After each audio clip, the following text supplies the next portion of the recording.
우리 옆에 계신 분들과 이렇게 한번 인사하겠습니다. 간절한 마음으로 말씀을 받읍시다. 간절한 마음으로 말씀을 받읍시다. 아멘. 오늘도 예배하러 나오신 여러분들 말씀을 사모하며 그 말씀을 간절히 듣기 원하는 분들에게 하나님의 놀라운 은혜가 있기를 소원합니다. 우리 교회가 한 주 동안 함께 묵상한 이 사도행전 17장, 18장 이 본문의 내용은 바울과 실라의 제2차 전도 여행에 관한 기록을 담고 있는데요. 바울과 그의 전도팀원들이 이 성령의 인도를 받아서 좀 낯선 땅, 태어나서 처음 가보게 되는 땅과 거기서 다양한 사람들을 만나면서 무엇을 경험하게 되냐면 과연 하나님은 살아계시구나. 하나님께서 그 말씀을 따라서 인도를 받아 가게 되는 곳마다 놀라운 역사가 일어나게 됨을 보게 되고요. 정말 복음 전하는 자들과 하나님 함께 하시는구나. 그리고 무엇보다 그리스도의 은혜의 복음이 들어가게 될 때 사탄의 권세에 매였던 자들이 자유함을 얻고 매였던 것에 그 감옥에서 착고가 풀리는 것처럼 그러한 놀라운 신비한 역사들이 이루어질 때 그 복음 전도 선교의 현장에서 더욱더 믿음이 뜨거워지는 것이죠. 그렇습니다. 그래서 이 복음 전하는 자리, 선교의 현장, 이 놀라운 현장은 우리와 함께 하신 하나님, 특별히 앞서서 인도하시고 우리에게 힘과 능력을 주시는 그 하나님을 가장 생생하게 경험하는 자리임을 믿으시길 축복합니다. 그래서 참되게 구원받은 성도는요, 그 그리스도의 은혜의 복음으로 말미암아 내가 죄 사함 받고 하나님 자녀 되고 그것이 너무나 기쁘고 감사한 성도는 이 사도행전을 보면 마음이 뜨거워질 수밖에 없습니다. 그럼 어떠신가요? 이 사도행전 보면 막 마음이 좀 뜨거워지시고 그런 게 있으신가요? 하나님 은혜의 복음을 증거하는 일을 마치려 하면은 나의 생명을 조금도 귀한 것으로 여기지 않겠다는 이 사도 바울의 고백이 아주 뭐랄까요? 우리의 고백이 되는 거죠. 그런 어떤 목사님, 선교사님들이 자신이 이렇게 선교하기 전에 성경 문구 그렇게 사용하는 그들만의 고백이 아니라 우리도 똑같은 은혜를 받았잖아요. 그렇지 않습니까? 똑같은 성령님, 똑같은 예수 그리스도의 십자가 복음으로 구원받은 우리들이라면 마땅히 우리도 하나님께 그러한 고백, 하나님의 은혜의 복음 전하는 것이 우리의 삶의 목표라는 것, 저와 여러분의 고백이 되길 축복합니다. 그래서 오후 시간에는요, 그러한 주제를 가지고 우리 교회 공동체에 주신 참 복음 전도, 또 선교, 우리가 어떠한 마음을 가지고 그 사명을 감당하게 될지 오후 시간엔 그런 것을 가지고 나눌 텐데요. 오전 예배와 오후 예배를 다 드리시는 분은 참 하나님의 말씀을 통해 큰 은혜를 줄 믿습니다. 그래서 웬만하면 오늘 주일 오전 오후 예배를 다 참석하시면 감사하겠습니다. 자, 말씀드린 대로 오늘 우리가 읽고 있는 본문은요, 바울의 제2차 전도 여행 거쳐갔던 도시들 가운데 베레아라고 하는 지역에 복음을 전하러 갔다가 경험하게 되는 놀라운 일들을 기록하고 있습니다. 그래서 사실 우리가 이 베레아라는 것을 들어보신 분도 있고 교회 나온 지 얼마 안 된 분들은 뭐 그러한 곳이 있나 싶을 텐데요. 제가 잠깐 지도를 보여드리도록 하겠습니다. 지도. 여기가 그 지중해, 저 파란색은요 지중해예요. 글씨가 뭐 잘 안 보이실 수도 있고 그렇지만 저기 이렇게 색깔로 이렇게 쭉 화살표대로 올라간 것이 바울이 2차로 전도 여행을 떠난 그 부분이고요. 혹시 확대가 가능하냐면 베레아가 어디쯤에 있는지 보여주실 수 있으면 감사하겠습니다. 바다를 건너서 이 넓적한 데가 지금 그 터키, 튀르키예라고 하죠. 그때는 아시아, 소아시아라고 불렀는데 거기서 바다를 건너 넘어가서 이제 빌립보의 첫 성, 데살로니가, 베레아 이릅니다. 안 되나 본데요. 어쨌든 베레아 이렇게 있습니다. 자, 그런데 제가 이제 지도를 보여드린 이유는 바울이 한 번도 자기가 계획해서 가게 되질 않더라고요. 그러니까 처음에는 바울과 바나바와 계획부터 헤어지게 되고 또 1차 전도여행 지역을 한번 돌려고 했다가 이상하게 성령께서 하나님께서 거기 아니야 해가지고 강권에서 바다까지 이끌고 가서 마게도니아 사람이 와서 우리를 도우라 이 환상을 보여주니까 저 바다 건너 유럽에도 복음이 필요하구나. 그래서 건너간 지역이 빌립보, 또 데살로니가, 오늘 베레아 이런 지역 일하는 것입니다. 그래서 선교는요, 참 하나님이 직접 하신다는 것을 경험하게 됩니다. 이것은 사람이 하는 것이 아니구나. 하나님이 주도적으로, 주권적으로 하시는구나. 그걸 극명하게 경험하는 하나님의 선교임을 느끼게 됩니다. 그러므로 전도와 선교에 동참하는 일은 너무 복된 일입니다. 어떤 특정한 어떤 사명 있는 사람만이 아니라 우리가 다 해야 되는 일이죠. 다 우리가 손과 발이 되어서 그 영광스러운 생명의 복음, 한 사람이 지옥 갈 영혼이 하나님 나라로 가게 되는 엄청난 그 사명을 우리가 동참하게 된다는 것, 여러분 그것을 가장 영광스럽게 여기길 축복합니다. 정말 그런 거예요. 예수 믿는 자들은 그것이 정말 마음속에 있습니다. 뜨거워지는 것.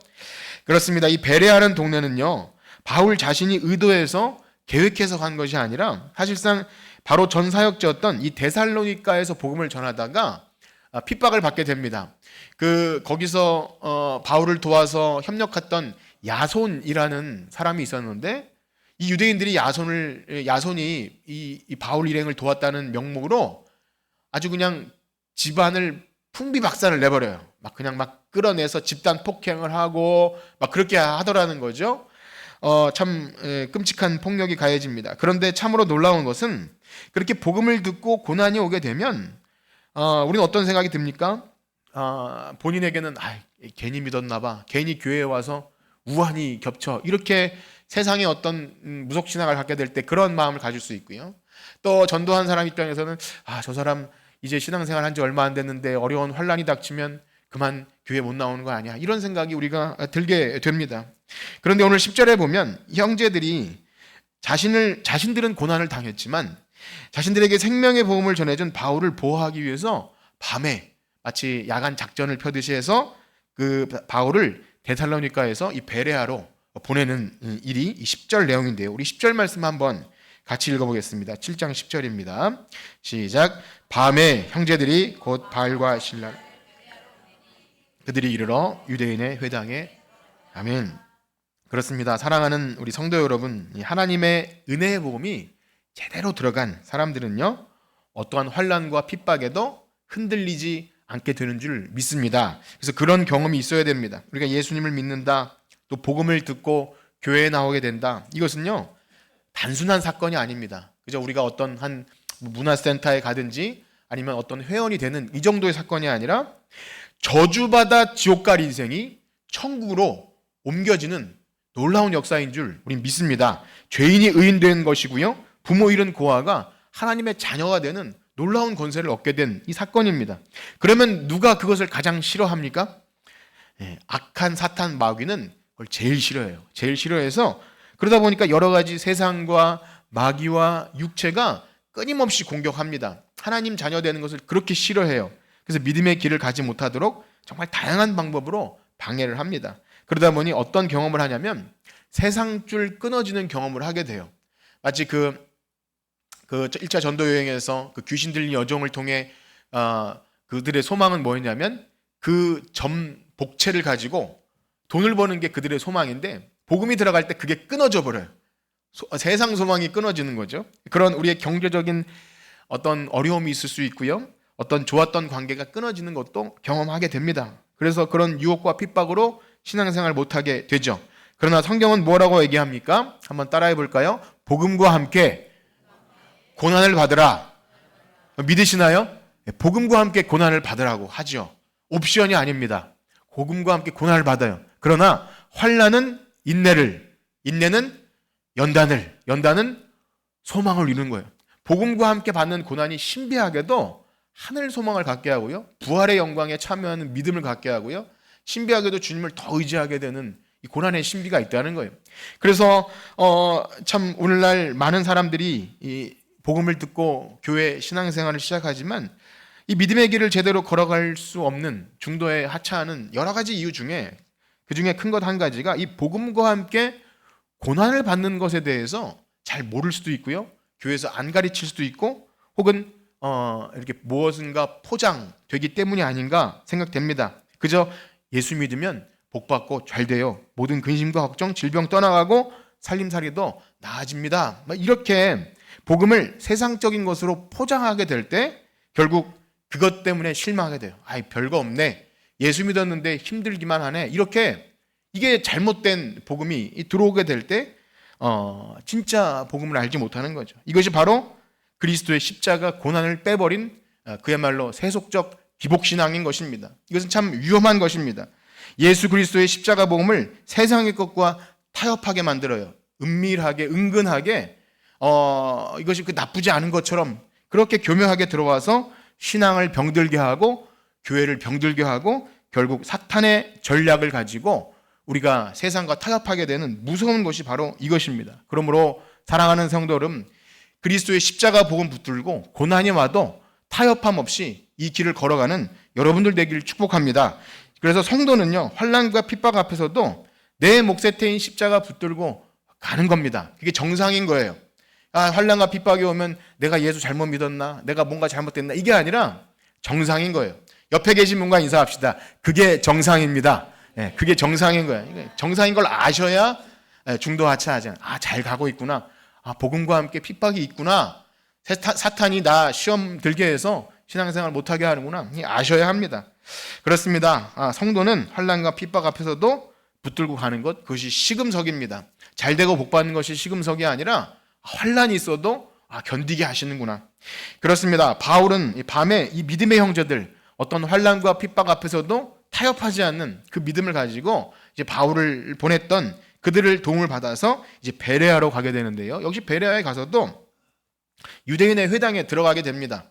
사실 유대인들이 가장 바울을 괴롭혔지만 그래도 사람 많이 모이는 곳이 유대인 회당이기 때문에 변함없이 회당에 가요.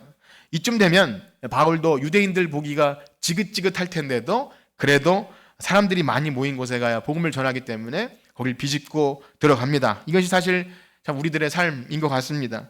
그런데요, 참으로 놀랍게도 이거 베레아 사람들은 이 십자가 복음 앞에서 참 이상하리마치 진지하게 이것을 듣고 반응하게 되었다는 거죠. 우리 11절 말씀을 한번 같이 읽겠습니다. 11절입니다. 시작. 베레아에 있는 사람들은 데살로니가에 있는 사람보다 더 너그러워서 이것이 그러한가 하여 날마다 성경을 아멘. 일단 이 말씀을 보면 일단 분위기가 참 좋은 거죠. 베레아 사람들이 바울이 전하는 복음을 잘 들었다는 것으로 생각되어집니다. 그런데 먼저 베레아 사람들이 보인 반응에 대해서 이 표현한 단어들을 조금 더 명확하게 알아볼 필요가 있는데요. 11절을 다시 보면 베레아 사람들이 데살로니가에 있는 사람보다 더 너그럽다. 데살로니가 사람들이 들으면 좀 기분이 상할 수 있겠네요. 데살로니가와 비교하기 때문에. 자, 어찌되었든 여기 너그럽다는 말은요, 우리 과거 개역 한글 성경에는 이렇게 표현되어 있어요. 신사적이어서. 신사적. 여러분 신사적이십니까? 이렇게 좀 양복도 바르게 입고 신사적이다. 그래서 노블 혹은 젠틀 이렇게 하기도 하는데요. 그대로 보자면 이 사람들의 출신 가문이 좀 좋은 배경을 가졌나라고 생각할 수도 있습니다. 그런데 또 다른 뜻을 보면 이 너그럽다는 표현이 어떤 출신 가문 그것뿐만이 아니라 고귀하다는 뜻이 있는데요. 그래서 종합적으로 살펴보면 이 누가가 이런 단어를 쓴 것에 있을 때 이 베레아 사람들이 그저 어떤 출신 가문 배경 이런 외적인 것보다 그들의 내적인 성품, 인격과 성품이 진리를 편견 없이 순수하게 받아들일 수 있는 열린 마음, 그 얘기를 하고 있다는 것을 알게 됩니다. 좀 쉽게 말씀드리면 마음이 완고하고 고집스럽지 않고 좀 뭔가 이렇게 새로운 것을 듣게 되었을 때 열린 마음, 참 이거 복받은 마음 같아요. 누군가 다양한 케이스가 있지만 누군가 뭘 얘기해주면 자기가 가지고 있는 지식과 이런 것을 아주 완고하게 붙들고 있는 사람은 좀처럼 먹혀들지 않아요. 이게 좋은 거는 사기를 안 당할 수도 있는 좋은 것도 있는데 진짜 이게 말씀이 옳은 거고 좋은 건데도 내 소견에 옳은 대로 딱 틀이 잡혀져 있으면 잘 안 받아들이는 또 그런 게 있죠. 어떤 면에서는 그래서 다 좋은 건 아닙니다. 뒤로 이제 넘어가면서 더 설명을 드릴 테지만 일단은 참 복받은 마음이 맞아요. 누군가 대화할 때 저 사람과는 대화가 돼. 라면 일단 좋죠. 무슨 대화를 해도 벽이 문인 것 같으면 얼마나 대화하기가 싫습니까? 그런데 참 복이 있는 마음이에요. 그래서 예수님도 산상수훈에서 어떤 자들이 복이 있다고 하죠? 심령이 가난한 자, 의에 줄이고 목마른 자. 그다음에 긍휼히 여기는 자. 이게 다 그런 거잖아요. 열린 마음과 뭔가 이렇게 좀 사모하는 마음과 누군가 대화해도 좀 막히지 않은 온유한 마음. 여러분 그런 마음 갖기를 축복합니다. 그런 마음, 참 사모하고 목마른 마음을 가지고 교회 나오는 거 너무 중요하죠. 물론 이 말씀이 복음을 듣고 구원을 얻는 어떤 자격 조건이 그 사람에게 성품에 있다는 것은 결코 아닙니다. 사람이 가지고 있는 성품이나 이런 것이 구원받을 만한 어떤 자격이 있나 이렇게 오해할 필요는 없습니다. 왜 그렇습니까? 모든 사람은 죄를 범해서 하나님의 영광에 이르지 못합니다. 그래서 인간 스스로 복음을 듣고 구원받을 만한 준비조차 할 수 없는 거예요. 허물과 죄로 죽었던 우리들은 사실상 건드려도 뭔가 좋은 것을 줘도 움직일 수조차 없는 그런 죽은 상태라는 겁니다. 그래서 실제로 성격이 온화하고 예의 바른 사람들도요, 이 복음을 받아들이는 일에 있어서는요, 이상하리 마치 완고해지는 경험을 어쩌다 합니다. 정말 이걸 얘기하면 잘 받아들일 것 같은데 이렇게 웃으면서 받다가도 이 복음 얘기하면 굉장히 철벽 방어를 하는 경우도 있고요. 반대로 우리 생각에는 저런 과격하고 좀 세상에서 저런 사람이 예수를 믿을 수 있을까라는 사람이 이상하게 복음을 잘 받는 경우가 있어요. 오히려 뭐 조폭이나 좀 어릴 때 방탕했던 사람들이 복음을 잘 받는 경우도 있더라는 거죠. 그래서 일반화시킬 수는 없습니다. 그 사람의 어떤 성품이나 이런 삶의 배경이 복음을 잘 받거나 못 받거나 하는 일반화시킬 수는 없는 겁니다. 그래서 그러면 이 너그러운 사람, 너그러운 마음, 이것은 무엇을 얘기합니까? 성경의 이 입장에서 따르면 이 진리를 편견 없이 수용하는 마음은 그냥 생겨난 마음이 아니라 역시 성령께서 그들의 마음을 여셨다는 것을 우리는 믿게 됩니다. 역시 하나님이 하시는 일이죠. 성령의 역사로 그들이 바울이 전한 복음을 잘 들을 수 있도록. 어찌 보면 바울에게도 그런 것 같아요. 어떨 땐 굉장히 극심하지만 어떨 땐 이 베레아 사람처럼 잘 듣기도 하고, 또 나중에 아테네에서는 또 힘들었지만 그 다음에 또 에베소에서는 또 복음을 잘 듣는, 그렇게 또 기회를, 여러 다양한 기회를 주시는 것 같습니다. 항상 힘든 것 같지는 않습니다. 마치 빌립보 교회, 그 빌립보라는 동네에 갔을 때 그 루디아 아줌마 있지 않습니까? 자주 옷감 장사 루디아를 만났을 때 어떻게 기록되냐면, 하나님이 그의 마음을 여셔서, 그의 마음을 열어서 바울이 전한 복음을 듣게 하심. 그래서 이것이 효과적인 부르심인 거죠. 우리의 무엇이 아니라 하나님께서 그 복음을 듣게 하시는 마음을 여심. 그래서 우리가 복음을 전할 때 꼭 이러한 기도를 하시길 축복합니다. 누군가에게 예수 믿어라, 뭐 교회 나오라 할 때 그냥 툭 던지는 것, 방법에 따라 다르겠지만 우린 기도로 준비하셔야 돼요. 하나님, 저 사람의 마음을 열어주세요. 하나님이 하셔야 됩니다. 이것은 정말 성령님을 의지하는 거죠. 우리가 아무리 언변이 뛰어나고 여러 가지 논리적인 것, 수사적인 것, 기술이 있고 영업을 잘해도 복음 전하는 것과는 또 별개더라고요. 그래서 성령님이 도와주셔야 합니다. 그런데 더 중요한 사실은요, 복음 전도를 그렇게 너그럽고 신사적으로 받아들이기만 한다고도 되는 것도 아닙니다. 어떤 사람은 실제 복음 전도자가 무슨 소리를 할 때 성격이 좋은 사람, 저같이 성격이 좋은 사람은 잘 들어요. 웃으면서 생글생글 잘 듣지만 이미 내 안에는 벌써 판단이 섰기 때문에 서로 무시하지 않고 잘 듣고 헤어져요. 그리고 열매는 맺지 않죠. 제 생각에는 제가 누군가 저한테 전도했으면 전 절대 넘어가지 않았을 것 같습니다. 전 사기도 잘 안 당하거든요.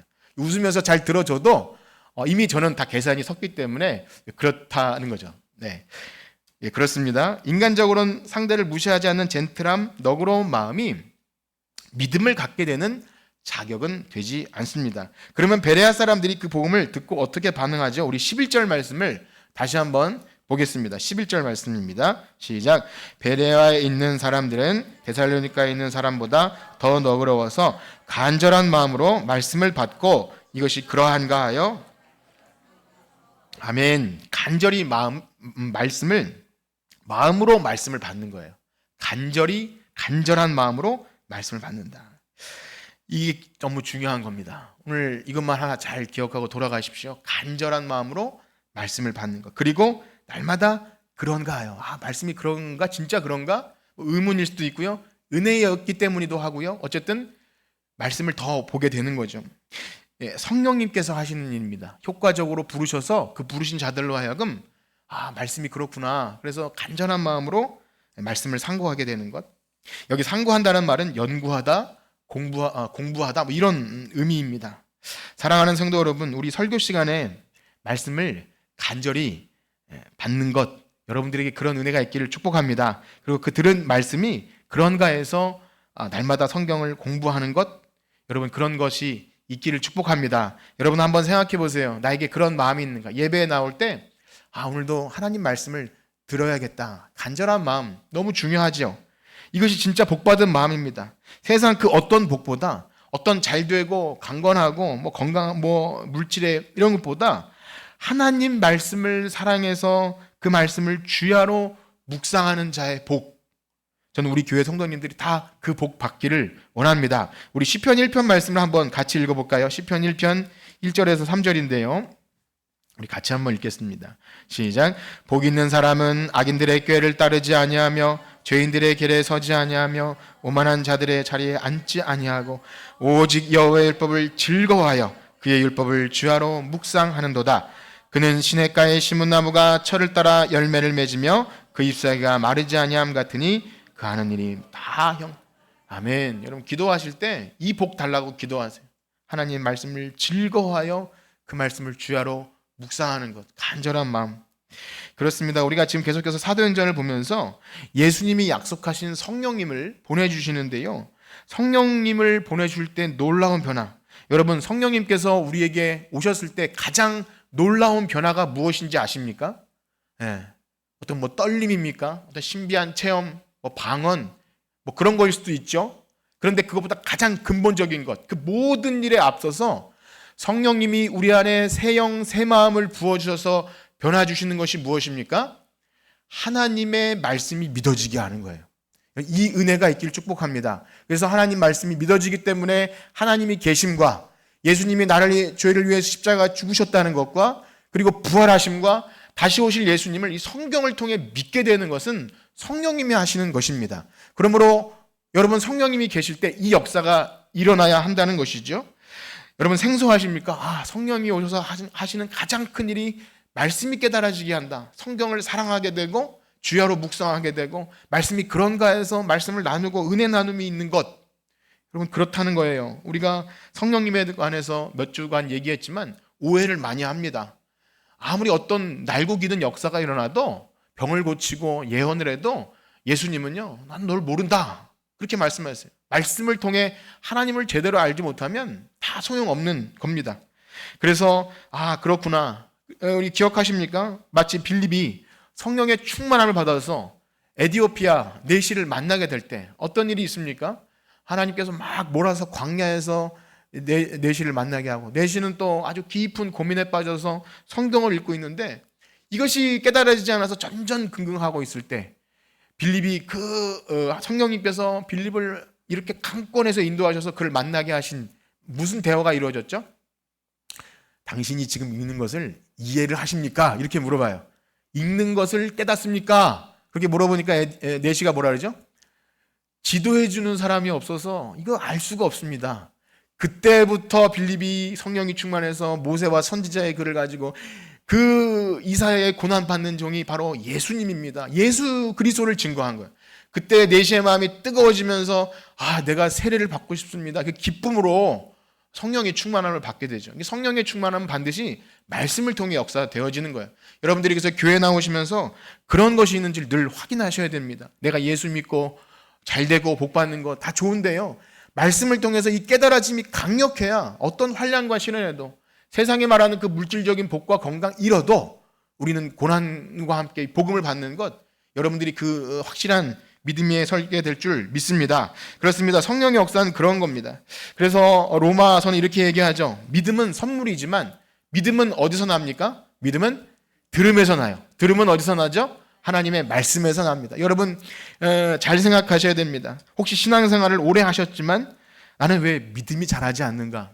이건 설교를 들어도 뭔가 이렇게 졸리고 또 지루하고 언제 끝나나 시계를 이렇게 보게 되고 하는 이 모든 것들, 은혜가 안 된다라는 생각 드는 것, 일단은요 깜짝 놀라셔야 돼요. 내가 예수를 믿고 성령님이 계시는데 말씀에 대해서 그런 우리의 마음이 생길 때 일단은 첫 번째는 어떻게 해야 된다고요? 깜짝 놀라셔야 돼요. 깜짝 놀라야 돼요. 아, 성령님이 계시는데, 예수님 계시는데 나는 왜 말씀을 잘 이해가 안 될까? 기도하셔야 됩니다. 그리고 기도하셔야 돼요. 성령님 보내주신 거 아닌가? 내가 예수님을 주로 고백하면 성령님이 계시다고 했는데 저는 왜 그러죠? 말씀이 귀에 안 들리고 내 들은 말씀과 삶이 이렇게 물과 기름처럼 말씀 따로 삶 따로 분리가 됩니까? 라고 고민도 하시고 믿음의 근심을 하셔야 돼요. 그렇게 자신의 상황을 하나님께 알아야 됩니다. 금식은 아니고 릴레이 기도에 내 이름도 적어보시면서 성령 충만함이 뭔지를 좀 알게 해주시고, 내가 교회 나오는데 하나님이 나와 함께 하심을 좀 알게 하시고, 그리고 내가 믿음이 있는데 이것이 어떻게 삶으로 나오는지 좀 알게 해주세요. 이런 기도를 좀 하시길 축복합니다. 그렇습니다. 오늘날 시대가 변함에 따라 설교가 재미있어야 되고요, 사람들의 마음에 감동을 줘야 되고, 그렇게 들려지는 설교가 요청되어지는 시대입니다. 유튜브만 딱 봐도 설교가 우리 권사님들 아마 스마트폰에 그런 교회마다 쫙 나오지 않습니까? 비교가 됩니까? 안 됩니까? 비교가 돼요. 조회수가 많고 좋아요가 많고 그러면은 당연히 우선 추천이 돼서 그래, 어떤 권사님은 우리 교회 목사님 설교도 듣지만 어느 교회 새벽 예배 설교 듣고 저는 몇 개를 들어요. 이렇게 하시는데 잘 하시는 거예요. 그런데 비교가 되죠. 비교가 되면 저도 긴장이 되겠죠. 그런 유명한 목사님보다 제가 뒤지면 안 되겠다. 이런 유혹이 생깁니다. 그런데 어떤 강연이나 세미나라고 하면 그래야겠죠. 사람들의 마음을 활짝 열게 웃게도 하고 울게도 하고 심금을 울리는 얘기 하면 얼마나 마음이 잘 듣게 되겠습니까? 그런데 알고 보면 그러한 모든 것들이 이 세대의 요청입니다. 이 세대. 너희는 이 세대를 본받지 말고 할 때 이 세대가 그것을 은근히 우리에게 부추겨요. 다 나쁘다는 얘기가 아니라 어떤 유혹을 받냐면 이 십자가의 도는 미련한 것임에도 불구하고 포장하고 싶어요. 좀 더 세련되고 듣기 좋게 만들고 싶은 유혹이 생기고, 처음 들었을 때 어떻게든 사람들이 졸지 않고 지루하지 않고 재미있게 하려고 애씁니다. 그거 자체가 나쁘다는 게 아니라 그러다 보면 선명한 십자가의 도, 고난이 있어도 복음과 함께 고난을 받는 그런 얘기들은 줄이게 되고 어쨌든 우리의 마음을 불편하지 않게끔 애쓰는 것이 있다는 것입니다. 그것이 피해갈 수 없는 설교자의 유혹이지요.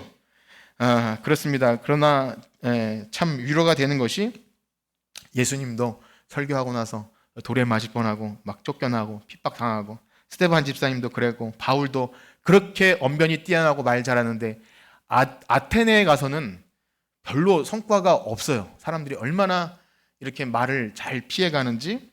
그렇게 했는데 이 참 미숙하고 초보 목사가 뭐라고 미움 안 받고 이렇게 유창한 말로 사람들에게 젠틀하게 칭찬받을 생각을 할까? 그런 야무진 생각은 버려야겠다라고 진작에 생각을 하게 됩니다. 그렇습니다. 사랑하는 성도 여러분, 은혜 받고 못 받고는 누구에게 달린 것이죠? 누구에게 달린 것입니까? 따라해볼까요? 나에게 달렸다. 믿으시길 축복합니다. 듣는 여러분들에게 달린 거예요. 제 책임을 회피하고자 함이 아닙니다. 저는 최선을 다해서 어떻게든 말씀을 전하려고 발버둥을 칠 테니 그건 저의 몫이고, 오늘 말씀해 보니까 간절한 마음으로 듣고 있는가, 그리고 말씀이 그런가 해서 말씀을 사랑하고 있는가, 이건 여러분들에게 달린 거예요. 우리가 하나님이 하십니다, 성령께서 하십니다 하지만 그래서 또 우리의 역할이 있는 거예요. 그 감동하심을 간구하고 소망하고 말씀을 사랑하는 것이 있는지 없는지 확인하고, 안 되면 또 애쓰고 노력하는 것 여러분들이 하셔야 됩니다. 여러분 안에 이런 간절한 말씀을 받고 있는 것인지 확인하셔야 되고요, 또 말씀을 묵상하고 있는지를 확인하셔야 됩니다. 이상하게도 공부 잘하는 친구들은 눈이 초롱초롱하고요, 앞에 있는 선생님이 잘 못 가르쳐도 잘 하더라고요. 그렇게 하더라고요. 물론 그렇다고 이 말이 교회가 공부 잘하는 사람들이 모여야 된다는 말은 절대 아닙니다. 저도 공부를 잘 못하는 사람 중에 한 명이라서 우리 아이들에게 공부 얘기는 하지도 않습니다. 절대 잘난 척 하지도 않아요. 그러나 어떤 타협도 없이 자랑스럽게 할 수 있는 것은요, 진정 하나님 백성이라면 말씀 사랑하는 것은 타협할 수 없는 거예요. 공부를 좀 못해도 하나님 말씀 보는 것, 그래서 말씀이 그런가 해서 말씀 가지고 씨름하고, 말씀대로 살지 못하면 왜 그런가 하고 고민도 해보고 기도 제목을 찾고 길을 찾는 것, 여러분 자녀들에게 그것 하나 주면 충분하지 않겠습니까? 전 그렇게 믿어요. 자녀들에게 가르쳐야 할 최대 인생 행복 비결은 하나님 말씀 사랑하게 하는 거예요. 그렇습니다. 우리 교회 할머니, 할아버지 되시는 우리 성도님들에게 구합니다. 손자, 손녀들에게 용돈도 주고 때때로 엄마, 아빠 대신 봐주기도 하고 인기도 얻고 다 좋은데요.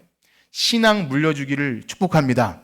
우리 할머니, 할아버지의 손때 묻은 성경책, 그리고 손자들에게 뭐 용돈보다도 하나님 이야기, 복음 이야기, 세상과 타협하지 않고 살아가는 이 할머니, 할아버지의 신앙을 물려주기를 축복합니다. 그것이 바로 자녀들이, 손자들에게 살 길이죠. 아무리 좋은 거 줘도 하나님 모르면 어디 갑니까? 지옥 가는 거 아닙니까? 아무리 기분이 상해도 이 말을 제가 하지 않을 수 없는 것 아닙니까? 아무리 좋은 것 주고 집 물려주고 뭐 줘도 하나님 모르면 지옥 가는 거 아닙니까? 만약에 그것을 대수롭지 않게 여긴다면 둘 중에 하나라 그랬죠? 예, 내가 복음이 확실치 않던가 그 사람을 사랑하지 않던가 둘 중에 하나예요. 내가 구원의 확신이 없든가 그 사람이 지옥 가도 상관없다면 그렇게 해도 되지만 진짜 구원의 확신이 있고 이게 생명의 길만 안다면 그냥 그렇게 내버려둘 수 없는 것이 우리의 상황인 것입니다. 그래서 복음 전도 선교는 다 그런 의미인 것입니다. 그러므로 사랑하는 성도 여러분, 오늘 목장 모임을 하면서 그런 나눔을 한번 해보십시오. 한 주간 성경을 얼마나 읽었는지 한번 점검해 보십시오. 성경을 읽어본지. 매일 세상에서 에너지 쓰는 어떤 TV나 스마트폰, 내 취미생활 혹은 여러 가지 것과 비교해서 말씀 보는 시간이 얼마나 할애가 되는지를 그냥 물리적으로 이렇게 양적으로만 일단 한번 따져보는 것 중요하고요. 만약에 그것 없이 신앙 잘하기를 바란다는 것은 밥 먹지 않고도 건강하기를 바라는 것, 공부하지 않고도 시험 잘 보기를 바라는 것과 마찬가지인 것입니다. 우리 중에 혹 잠을 주무시지 못하거나 늘 불안해하며 근심 걱정에 시달리는 분들 한번 생각해 보십시오. 내가 하나님의 말씀을 묵상하는 것이 많은지 세상에 썩어질 것을 묵상하는 것이 많은지를 한번 비교해 보십시오. 근심을 묵상하고 질병을 묵상하고 있는 것은 아닌지 한번 생각해 보십시오. 문제는 거기 있습니다. 하나님의 말씀을 사랑하여 간절히 말씀이 그러한가 하여 묵상하고 기도하면 꿈에서라도 또 응답으로도 하나님은 말씀으로 역사하실 줄 믿습니다. 또 한 가지는 이런 나눔을 한번 해보십시오. 들은 말씀이 어떠했는지. 오늘 목사님이 이러저러한 얘기를 했는데 권사님 오늘 그 말씀이 어떤 내용이었어요? 묻고 답하고 나에게 어떤 의미로 다가왔는지를 한마디라도 하는 것은 너무 중요합니다.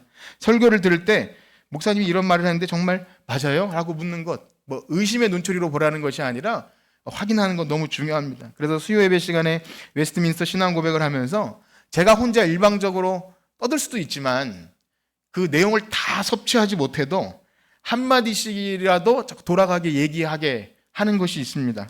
귀찮게 해드리려고 하는 게 아니라 결국 신앙은 우리 고백입니다.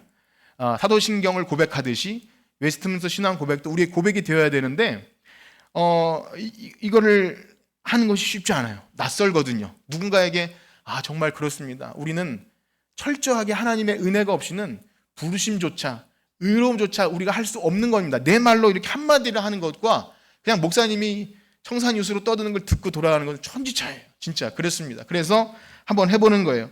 그래서 여러분들이 신기하게 입술로 고백하게 되면 성령님께서 마음으로 믿어 입술로 시인할 때 여러분 더 믿음을 주실 줄 믿습니다. 그래서 나눌 때 한번 들은 말씀 가지고 한번 더 얘기해 보세요. 유치해도 괜찮고요.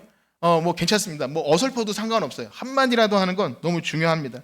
그리고 그 나눔을 통해서 내가 좀 부족했다면 나는 잘 못해. 주눅 들지 마시고 뭐 민폐여도 괜찮고 괜찮습니다. 얘기하시고 그렇게 시킨 대로 하다 보면 누군가 우리에게 소망에 관한 이유를 물을 때 당신 왜 교회 다닙니까? 왜 예수님 믿어야 됩니까? 할 때 말할 수 있는 뭐라도 생기는 거예요. 잘 몰라요. 전 무식해서 몰라요. 이게 아니라 뭐라도 생기는 거예요. 옆에 있는 분에게 인사합시다. 권사님 정도 되면 그 정도는 하셔야죠. 다른 분에게 인사합시다. 이렇게 인사합니다. 집사님이 그것도 몰라요? 왜 안 하십니까? 장로님까지는 안 하겠습니다. 그 정도는 하셔야 돼요. 내가 의롭게 됨. 교회에서 말하는 의인은 이게 뭐예요? 착한 일 많이 하면 의인 되는 이게 아니잖아요. 예수 그리스도의 십자가의 피가 아니면 우리는 의인 될 수 없습니다. 이렇게 말할 수 있어야 되는 거잖아요. 그런데 의인이 뭡니까? 착한 일 많이 하면 이런 거 아닙니까? 이렇게 말하면 안 되는 거잖아요. 예를 들면 그런 거죠. 내가 한번 이 얘기 해보고 내가 몰랐구나 경험하면 하게 돼요. 신기합니다. 성령님께서 역사하셔요. 그래서 사랑하는 성도 여러분, 틀려도 좋고 괜찮습니다. 서로 나누시고 말씀이 그런가 하여 사모하는 마음 가지고 말씀 묵상하실 때 우리 모든 참 사랑하는 성도 여러분에게 은혜와 말씀과 성령님이 늘 우리와 함께 하실 줄 믿습니다. 기도하겠습니다. 하나님 아버지 감사합니다. 우리와 같은 미련한 자들에게 성령님 주셔서 말씀이 깨달아지게 하시고 그 말씀을 생명처럼 여기고 사랑하게 하시니 감사합니다. 그런데 이 말씀을 우리가 그저 멀찍이 여기고 적용되어지는 것들도 잘 하지 못한다면 과연 이게 생명의 말씀이고 우리의 삶을 인도한다고 자랑스럽게 누군가에게 얘기하기가 부끄럽습니다. 그러하기에 교회 안에서 연습하게 해주십시오. 말씀을 듣고 그냥 넘기는 것이 아니라 내 들은 은혜가, 내가 받은 은혜가 무엇인지를 서로 이해하게 할 때 그 은혜가 더욱 풍성해지며 내 입술로 고백할 때 더욱 뜨겁게 내 안에 확신이 서게 될 줄 믿습니다. 그렇게 일하실 하나님을 기대하며 예수님의 이름으로 기도드립니다. 아멘. 우리 찬송 285장 드리시면서 봉헌 시간 갖겠습니다.